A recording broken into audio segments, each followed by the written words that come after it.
We have a handful of amazing college football matchups coming your way for week 2. Number 17, SMU, trying to go 2-0, and they are in action against Baylor. It's the first meeting between these two teams since 2016. Baylor has won 13 straight matchups against SMU. SMU, on the other hand, has not beaten Baylor since the 1980s, 1986 to be specific. Kick is tomorrow at 12 p.m. Eastern. And let's welcome in our guys, Shehan, Jeyarajah, and Richard Johnson to preview this matchup. As you saw there, gentlemen, it's been a hot minute since SMU has beaten Baylor, and SMU trying to really build upon that magical CFP run that we saw last season. So, Richard, are we going to kind of get like a rivalry renewed here with SMU and Baylor?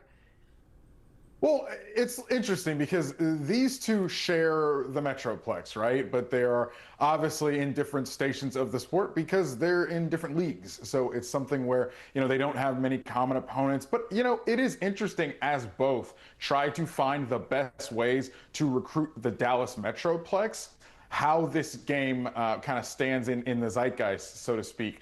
Locally, both Baylor and SMU have tried to be better about recruiting locally instead of having to go nationally or into different parts of Texas. They're really trying to be of the places where they actually are.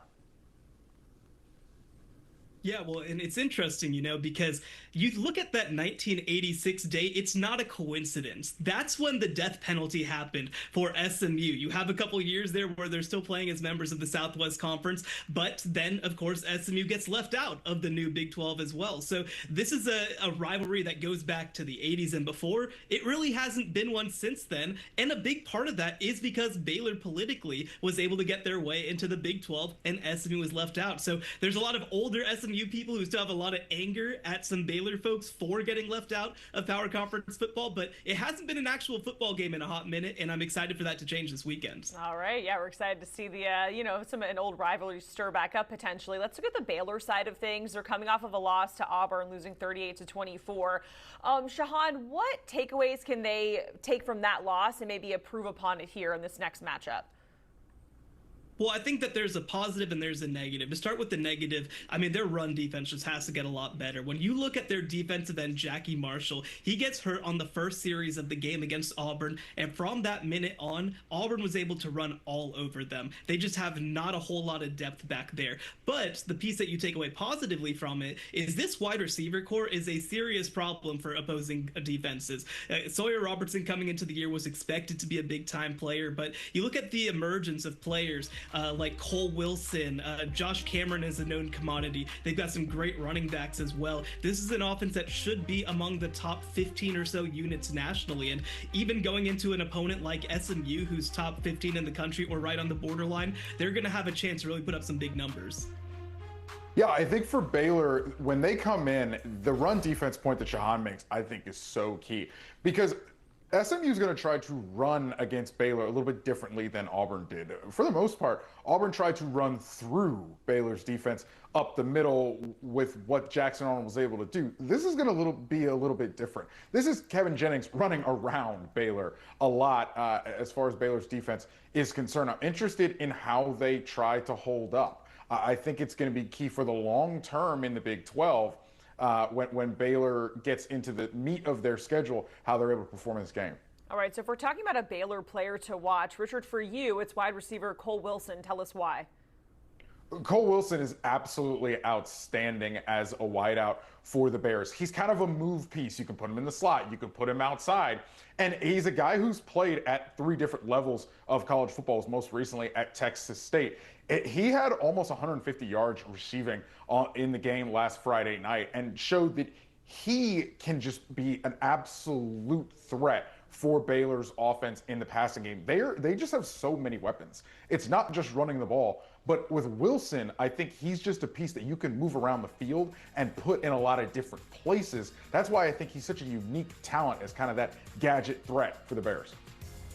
All right, so transitioning over for me, it's good. Oh, sorry, Shehan, go ahead.